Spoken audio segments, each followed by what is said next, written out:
Hi and welcome to the channel. If you have been trying to decide between buying a single standing house and an apartment, this is the video for you. I'm going to be telling you 9 things you need to know before you buy an apartment, especially if you plan on living there. Number 1, you need to know the levies that are going to be required of you when you stay in this apartment. Levies are usually the fees that are used to pay the cleaners, the security, the people who take care of the pool, the gym, and all other expenses that are needed to maintain the compound. So you need to know, because it can be very expensive, and this is now going to be part of your monthly expense. You have to include it in your budget. So it's a very important aspect to remember. The other thing to know is the animal policy. Pets are allowed where you want to go.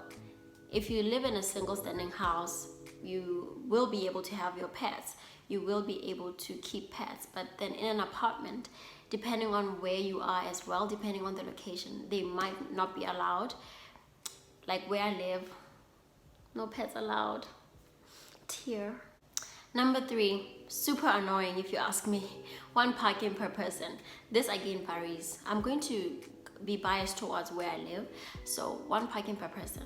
This is really troublesome and problematic if you are a family that has more than 1 car, or if you have visitors even, because they are forced to park outside the compound, which is not cool at all. So these are things you need to remember and consider so that you're prepared if you do decide to buy or live in an apartment.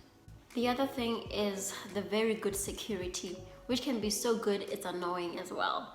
You see, with the security, the where I live, they literally harass your visitors which is really good, but also very, very, very annoying, especially if your visitors are legitimate and they're not like thieves or anything like that. It's very, very annoying, but it's necessary to really just check. This one, limited privacy. I think, in my opinion, living in an apartment compromises your privacy so much, especially with visitors. You have to explain to the security who you're expecting to come, stuff like that. But of course, it depends which apartment you're at or which estate you're at, because with some other apartments, you know, there are not so many rules.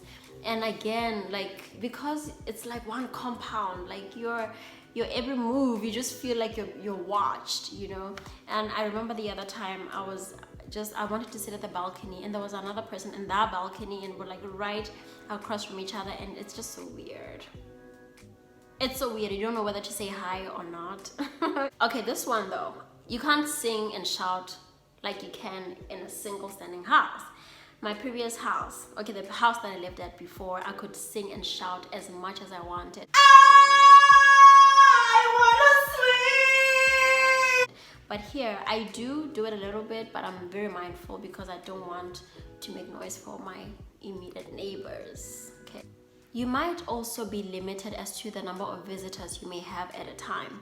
You see, some estates or some compounds, some apartments are gated, and there's so many rules, and so these are some of the things that they put as part of the rules as to how many visitors you can have at a time. So be mindful of that, find out the rules, and get to know what the policy is around that. This one is for my fellow wash and wear mates. So there's this very, very bad habit that I have, which is to maybe wash something that I plan on wearing the following day. I know I'm not alone on this earth with 6 billion people, maybe 7 billion now. So the thing is, in this apartment, it seems to be either very humid or it just doesn't get a lot of sun. It doesn't get a lot of sun for sure. So things don't dry up as quickly as I would hope. So it's really a disadvantage. I really don't like that. It's a very small factor, but very significant. Okay. The last one is no gardening, honey, no gardening. If you love your plants, you can't garden here, except if maybe you have your pots, your potted plants, and the balcony is so small, and it's not even soil. You don't have proper soil unless you have it in a container, but you can only do so much. So if you love gardening that much, this is not a good place for you. Like, an apartment is not the best place for you. And that takes me to the very end of the points that I wanted to share with you. Thank you so much for watching. I hope I added value to your life with this video. I'll see you again next time.